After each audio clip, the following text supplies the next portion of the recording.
I will be entertaining you guys on case studies in cybersecurity strategies, mainly ranging from cyber war to cyber defense strategies as applied by nation states. So we've been mainly used to discuss about micro threat actors, such as insider threats, script kiddies, criminal groups.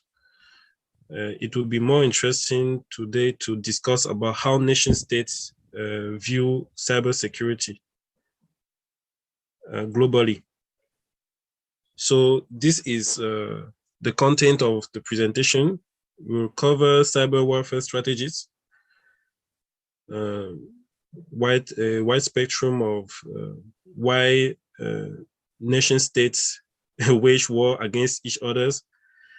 We're also going to cover offensive cyber operations, so the different techniques and tactics employed and deployed by nation states to advance their interest into the cyberspace against other nation states.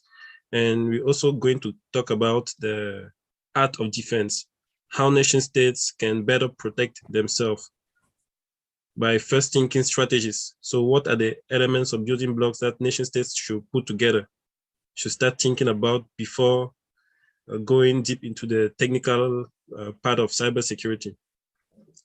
And lastly, we're also going to do a comparative analysis of some major nation states' capabilities in terms of cybersecurity. So I hope you will enjoy the presentation. So let's go. So it's interesting to first of all cover some basic or key definitions to not mix up stints of stuffs. So the first interesting definition is knowing what is cyber warfare. So cyber warfare in itself is a set of strategies. When we talk about strategies, we talk about blueprint or plan.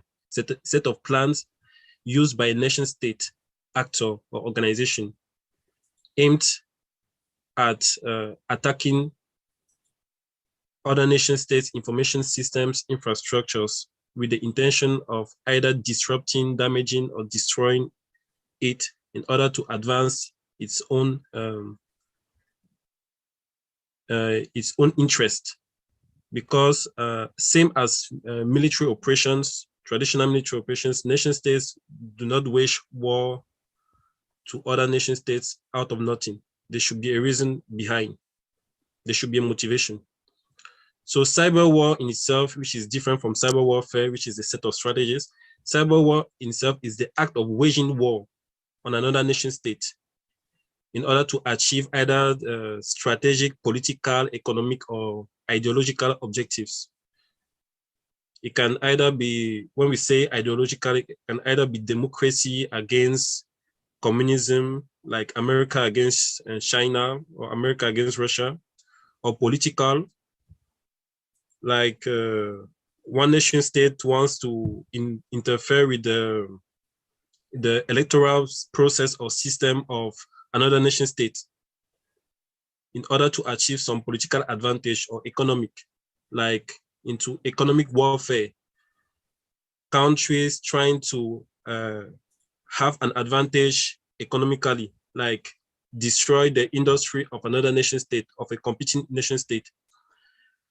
As for cybersecurity strategies in itself, a good definition is that it is a high-level plan that defines how an organization or nation state intends to improve the resilience and security of its cyberspace.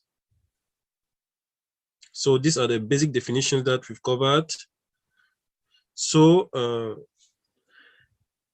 what does jus ad bellum means? Jus ad bellum means the reason behind, or the reason for. So we're briefly saying a reason for cyber warfare. So what are the main motivations of cyber warfare? So the first motivation, as stated here, is first of all military intelligence gathering. So what is military intelligence gathering all about? It's about the collection of confidential information on the current state of military capabilities and operation of an adversary nation state in support of future operations. So cyber warfare has a great deal of help in that process of military information gathering or military intelligence gathering, or what they call espionage. So how is military information gathering performed? It is mainly performed through what they call interception of digital communication, either through what they call senior intelligence or SIGINT, or in the domain of the cyberspace, cyber intelligence. So the ability to intercept digital communications to be able to uncover your adversary plans. So in the course of, let's say, the war between Russia and Ukraine, what both parties do is that they actively try to do espionage on each other by trying to wiretap communications to know what the other has as plan against itself. So it's a way, or it's a reason for cyber warfare. So the next reason is all about geopolitics. So geopolitics is like the accrued tendency of nation states to increase their existing capacity of influence and control on other nation states from a geophysical domain into the cyberspace. So briefly speaking, the same influence some major nation states have in the geophysical domain, they try to extend it actively into the cyberspace. So we also have support of military operations. Cyber warfare is considered an enabler in support of tangible warfare operations, such as disruption of military center of operations. It can be via a ransomware or via a denial of service attack. So that's a justification for cyber warfare. We also have what they call strategic economic warfare. In French, I think we call it intelligence économique. So nation states trying to advance their economic advantage on other nation states by weakening the industrial ecosystem. So it can either be through acquisition of trade secrets or intellectual patents, sabotage of industrial facilities. So the main example that we can have here is the case of the Iranian national nuclear facility program that was sabotaged by America and Israel for the purpose of preventing Iran from being in possession of nuclear energy in its sphere of influence. So we also have what is named as counterintelligence efforts. So it is the ability of a nation state to protect itself from the intelligence activity of another nation state. So commonly it's like, I have two countries, X and Y. Country X knows that Y does espionage on its critical infrastructures. So what they do is they build up a counterintelligence capability that will be able to like undermine the activities of the adversary. So we've briefly covered some reasons for, or some justifications for cyber warfare. So here we are going to look at some targets of interest. When it concerns cyber warfare, we mainly have military infrastructure espionage, like what do nation states target when they want to wage warfare on other nation states. We also have electoral system and process. We have electrical power grid. We have nuclear power plants, communication systems, supply chain, or any other national infrastructure considered critical. So the brief examples, for example, we are going to take the electoral system and process as target. So the most recent example was the United States election in 2016, which was suspected to be targeted by the Russian FSB. So it is a special service. So they're in charge of espionage, counter-espionage efforts at the international level. So the main interest of Russia was assumed to place a candidate in favor of their politics. So that was the main interest of Russia in that campaign against the electoral system of the United States. We also have the case of the electrical power grid, the Ukrainian electrical power grid in 2015. I think it corresponds to the start of the war between Russia and Ukraine. So what Russia did is that in response to aggression on Crimea, they attacked the Ukrainian power grid system. We all know that the electrical power grid is a very sensitive, critical infrastructure in the reason that no electricity in a country, it means that the industry of that country is down, completely down. So it was a target still by the Russian special service, FSB. We also have the case of the solar wind cyber attack in 2020, which was a supply chain attack. So it wasn't directly aimed to a given entity. It was instead aimed to a service provider. So the Russian cyber group Kozybie was attributed to that campaign.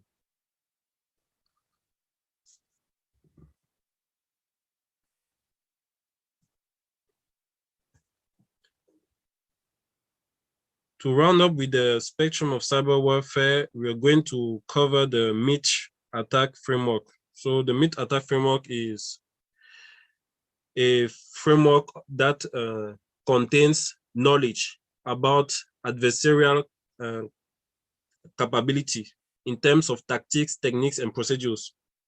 So the framework in itself contains three main knowledge groups, which are the enterprise, mobile, and industrial control systems, meaning that all the techniques, tactics, and procedures for enterprise domain, mobile domain, and industrial control systems are contained in this framework.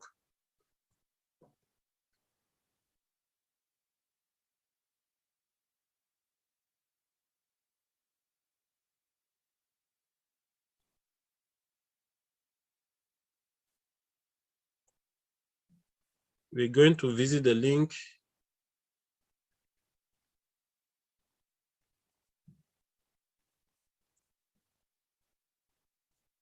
So I'm going to open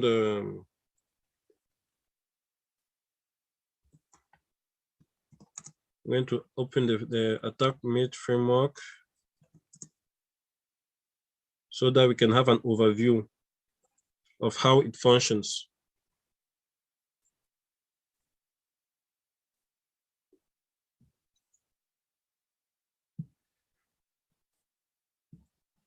So briefly, if I have interest in how an industrial control system can be breached by a nation state group or an advanced persistent threat group, I will just type like industrial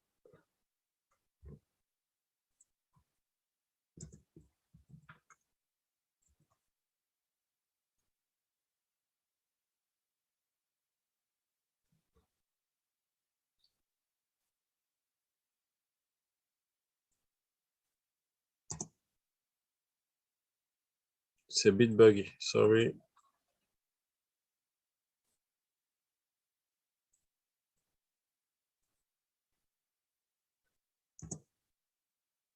Sorry, the website is disturbing.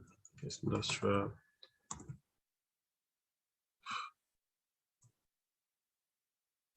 Oh.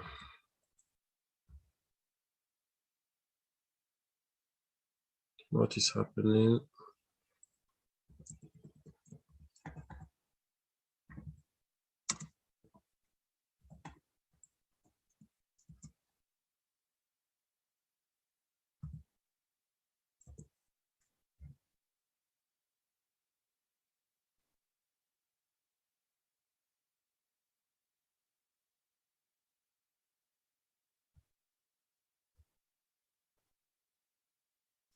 So, for example, when we type industrial control systems, we have a narrative about the Sun team and the techniques they deployed in order to be able to breach this type of infrastructures.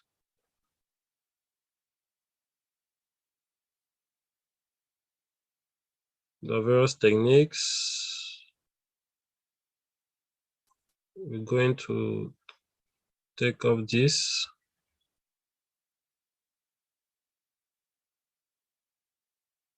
So, for example, in this case, as technique or sub-technique, we have an adversary that attempts to get a list of accounts or systems within an environment. This information can help adversaries determine which account exists to aid in follow-on behavior.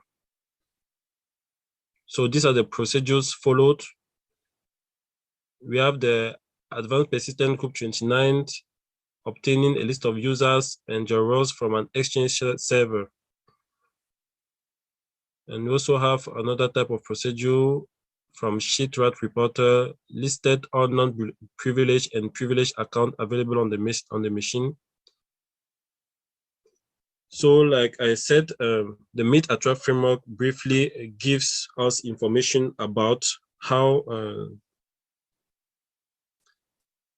major nation-state organizations, mainly from communist countries such as China and Russia, how they go about bridging computer systems of other nation states. So it's like a body of knowledge that gives us the technique, tactics, and procedures. So go back to the presentation.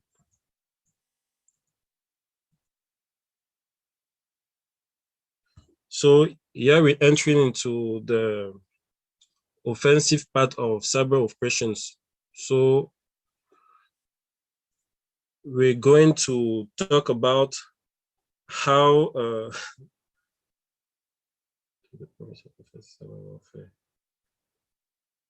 cyber warfare actually happens on the offensive side. So the main key aspect of an offensive cyber operation is an advanced persistent threat, which is considered to be a sophisticated cyber operation that employs techniques that exploit a given vulnerability in a system in order to gain extended persistent foothold with the aim of achieving a specific malicious objective. So the process of an advanced persistent threat follows the Lockheed-Martin cyber key chain, which has several phases which range from reconnaissance to exploitation to end up with exfiltration of sensitive information. So that's the main process of cyber espionage. So for a nation state to compromise another nation state or like collect continuously information from that nation state, it will go through this Lockheed Martin's cyber key chain by using an advanced persistent threat actor to compromise the system. In terms of offensive cyber operations, we also have the concept of blitzkrieg. So blitzkrieg mainly comes from blitzkrieg, which is a military strategy used by the German army in the World War II that was intended at obtaining rapid results on the terrain of warfare. So in terms of information technology, if we transfer the concept of blitzkrieg to blitzkrieg, what a nation state wants to achieve is a rapid or swift action on the cyberspace of another nation state. So instead of having a prolonged process that goes through months and months or years of cyber espionage, the nation state wants to achieve quick results, like instantaneous results. That's what we term blitzkrieg. So bits, like 0 and 1 krieg, like swift warfare. So an example of this concept applied to the real world is, like I mentioned earlier, the Ukraine electrical power grid shutdown by the Sun-1 virus, which was instigated by the Russian special service for intelligence and counterintelligence. So the objective of this attack was to render the target system unoperational through the disruptive intrusion in the shortest possible time frame. So as compared to the cyber keychain, we want to obtain an instantaneous result. So it's like a vulnerability is located into the system and is immediately exploited, instead of going through reconnaissance and intrusion and exfiltration phases of the cyber keychain. So the possible actions of the blitzkrieg doctrine are the ability to erase hard drives, encrypt files, corrupt system kernels, or even change SCADA programming logics. In the case of the Iranian case, in the Iranian case, when the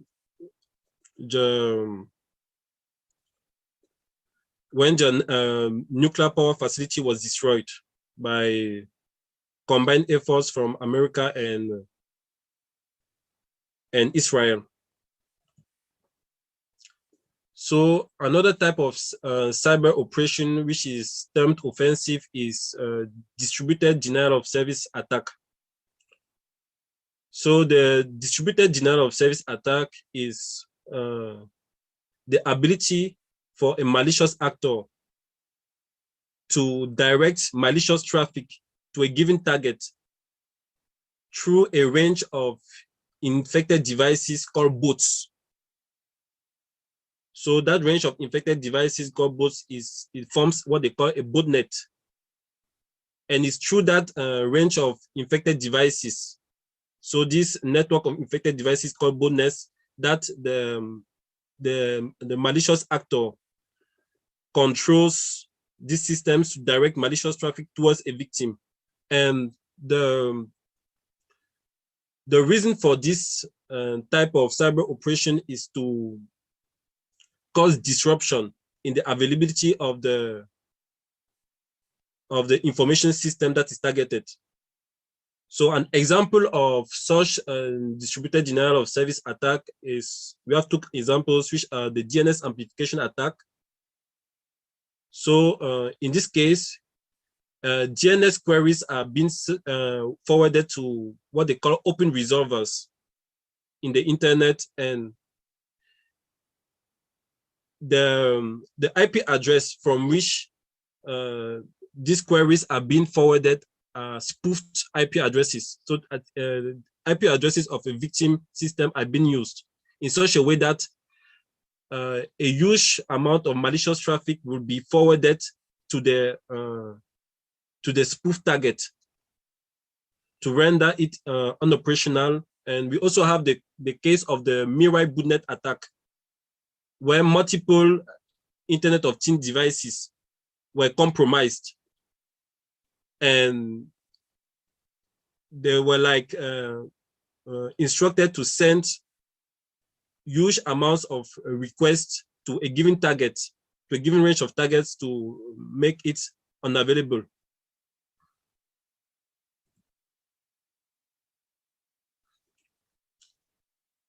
So a common concept in offensive cyber operations as deployed by nation state is bug and vulnerability hunting. So what do nation states do in order to be able to have that offensive advantage on other nation states? They either develop or buy zero-day attacks or zero-day vulnerabilities. So the main target of these zero-day vulnerabilities has been recently Microsoft system, like Microsoft Windows system, because it is an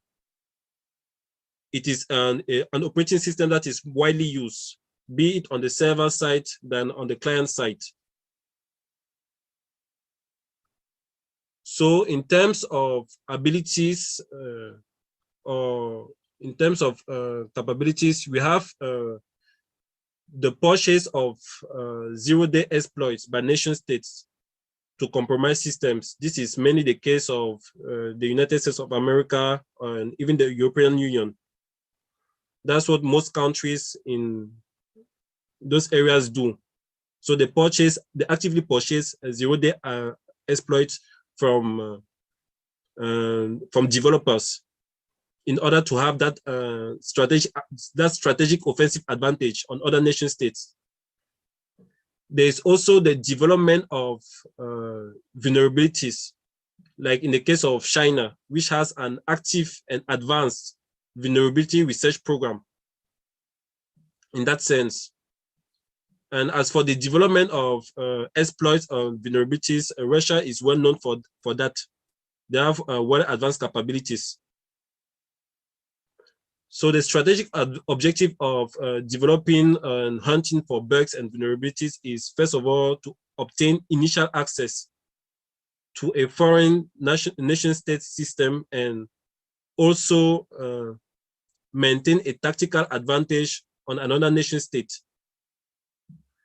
Example of such attacks caused by zero-day vulnerabilities, we have the Kaseya attack, which was a supply chain attack which occurred recently, I think in 2021. We also have the MSR LPC printer spooler relay vulnerability. We also have the zero logon vulnerability and the student vulnerability.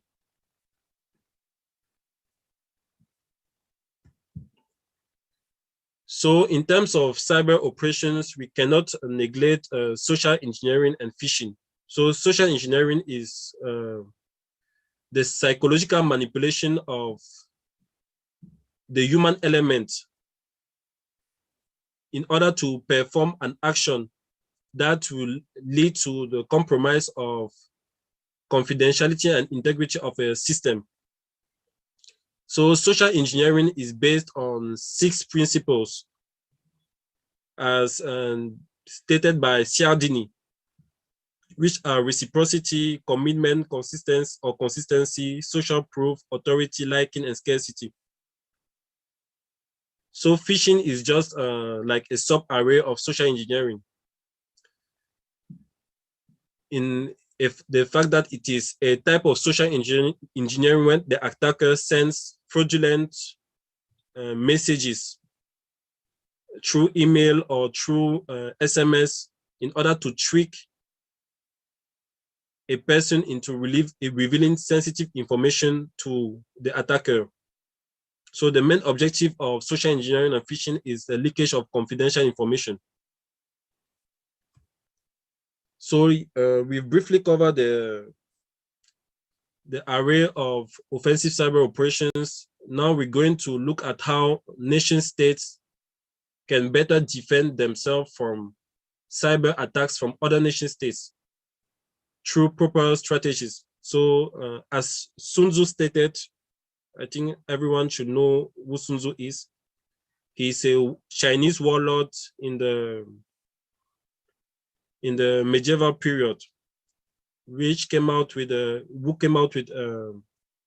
on the art, the art of warfare.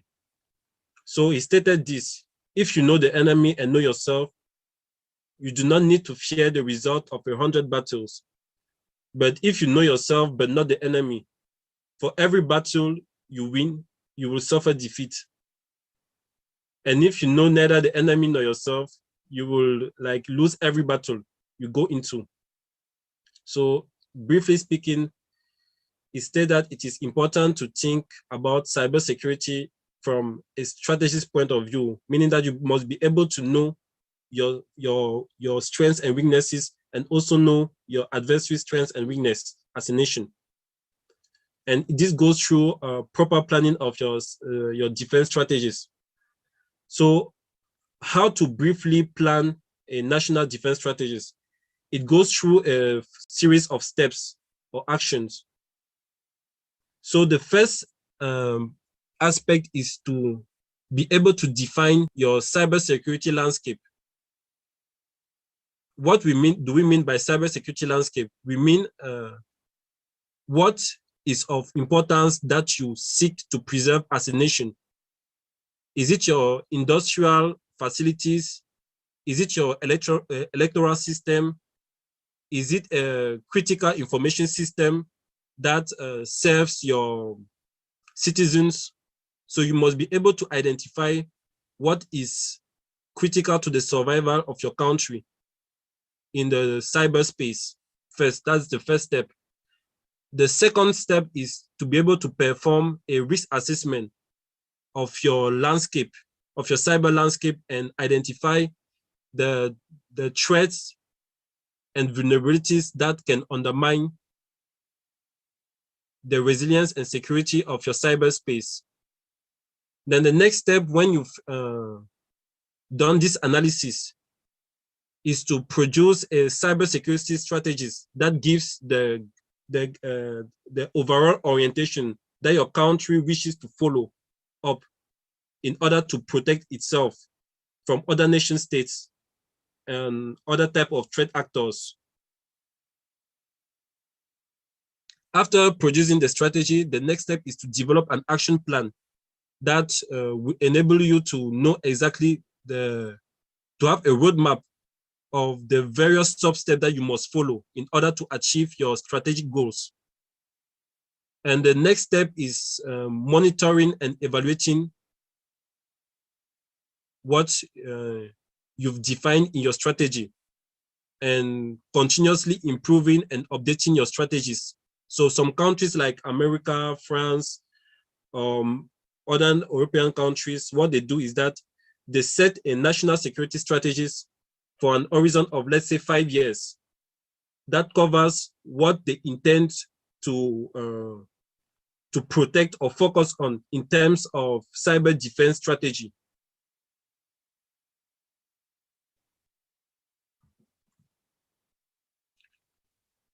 So we're going to look at a blueprint for building a national cybersecurity defense strategies. So what are the various building blocks that we should consider when thinking cybersecurity at the national level? First of all, we have the governance aspect. Generally, cybersecurity is a matter that should be taken serious at the highest level of a country, meaning that it must be endorsed by either the president of the country itself or the prime minister. It should be endorsed by a very high authority in the country, in such a way that the authority sets the highest level of support and establishes other competent authorities for follow-up actions. We also have the risk management aspect. We cannot talk about cybersecurity strategies without talking about risk management, and not just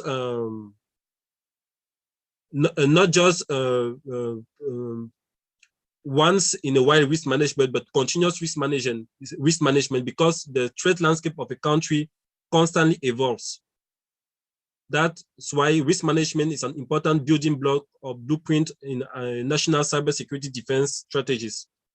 We also have the legislation and regulation aspects. Here we are talking about compliance. So what are the rules and regulations to which the country has to comply to in terms of security of information systems and privacy concerns?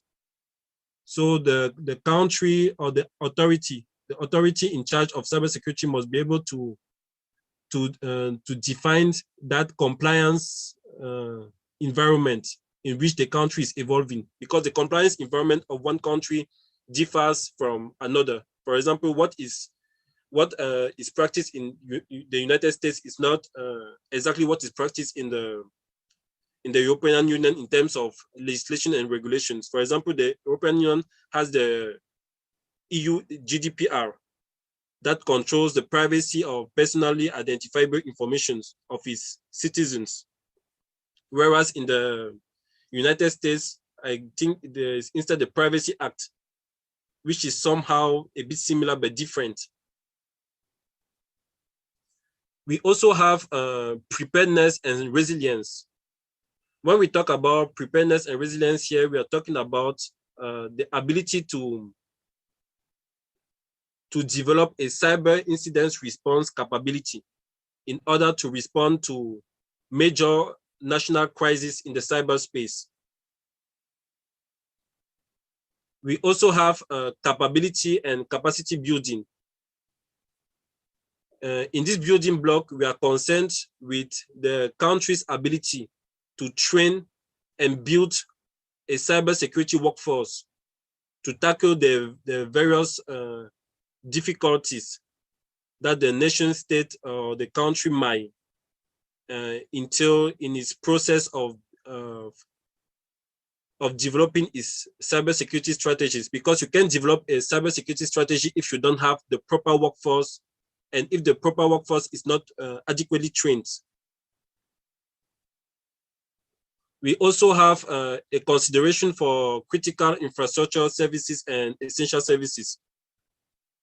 So mainly what we want to protect as a nation state is what is termed as critical infrastructure. It can either be your nuclear facilities for countries with nuclear power plants. It can be the electrical power grid in a country. It can be the water supply facility. It can be an essential service production facility. So we want to be able to define security frameworks that will be able to safeguard the security of these critical infrastructures, because without these infrastructures, a country cannot attain its strategic plan.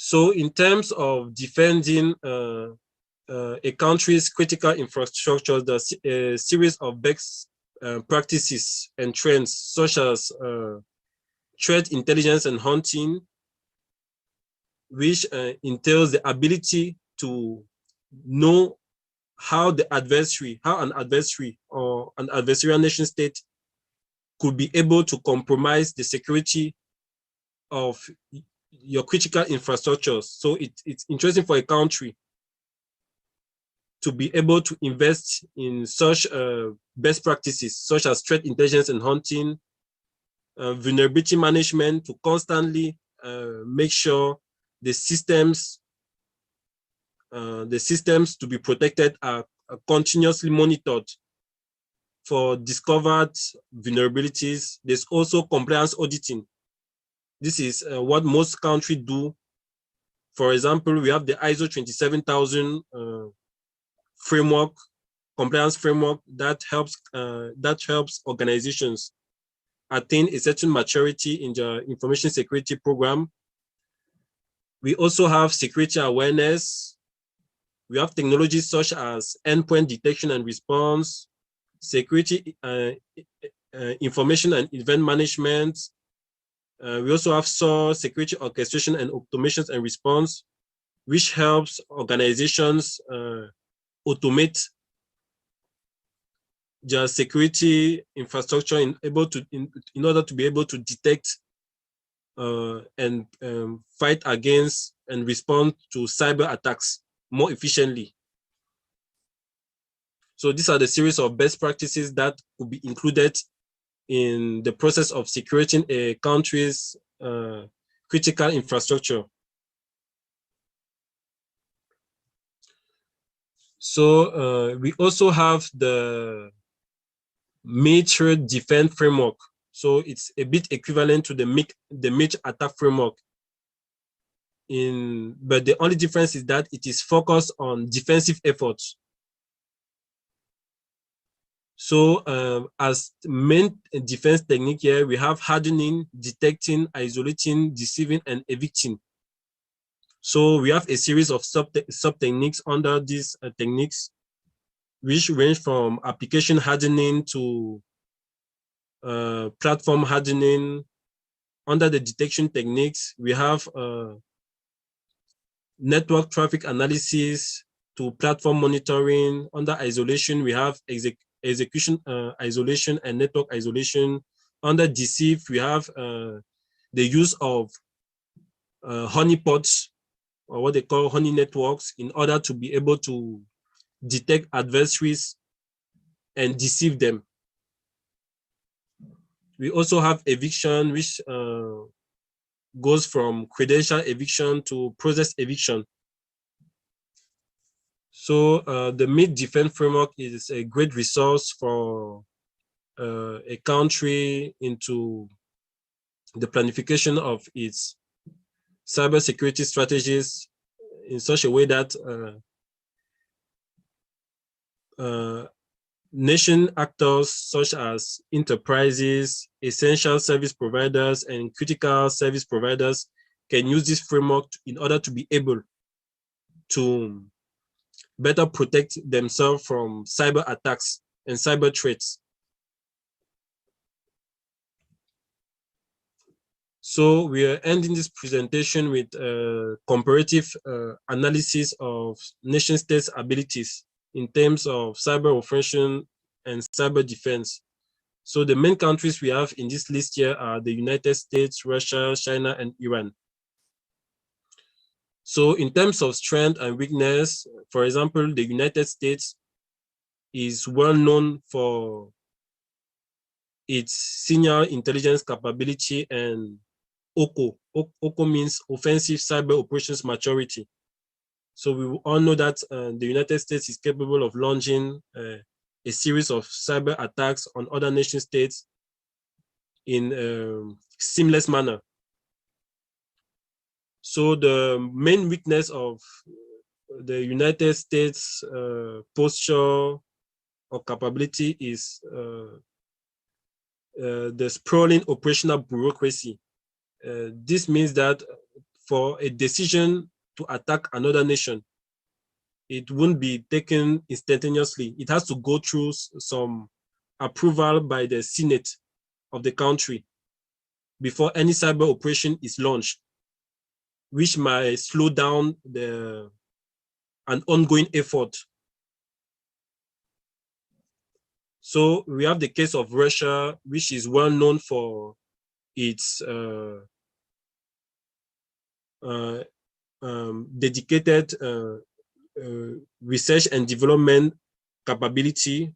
Like we know that Russia is a country where there's a lot of development in the area of vulnerability and 0 days, and they are mostly responsible for selling vulnerabilities on the dark market, on the dark web, to criminal or malicious state actors for active exploitation. So Russia's main weakness is that the operational quality of its cyber operation is not really perfected compared to a country like the United States. And in terms of strategy, they haven't really set an advanced strategic framework for this type of operations. They're instead more reactive than proactive. So as for China, China has a very good intelligence experience. Intelligence is, as I previously mentioned, mostly related to espionage. They really excel in that domain. They also excel in the vulnerability research. And as weakness, China has not been really able to apply its offensive cyber strategies into the military, into a successful military campaign. So up to now, so it's instead they're instead more focused or specialized into espionage and intelligence gathering, but they have not really been able to deliver some successful operation in an ongoing military campaign with another adversary country. We also have the case of Iran, which uses proxies in order to launch its cyber attacks. So they don't have the operational capability to launch cyber attacks directly. They instead use proxies. So proxies can be other countries' infrastructures to reach a target.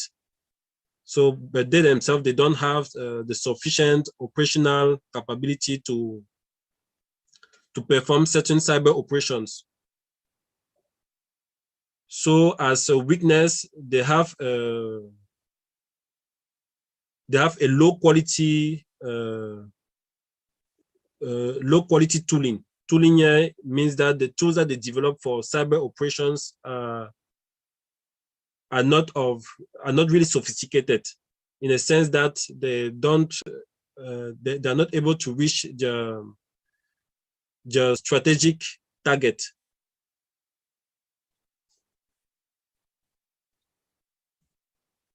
So this is all for my presentation on various case studies in cybersecurity strategies, and thank you for listening to my presentation, and I'm waiting for your feedback and questions.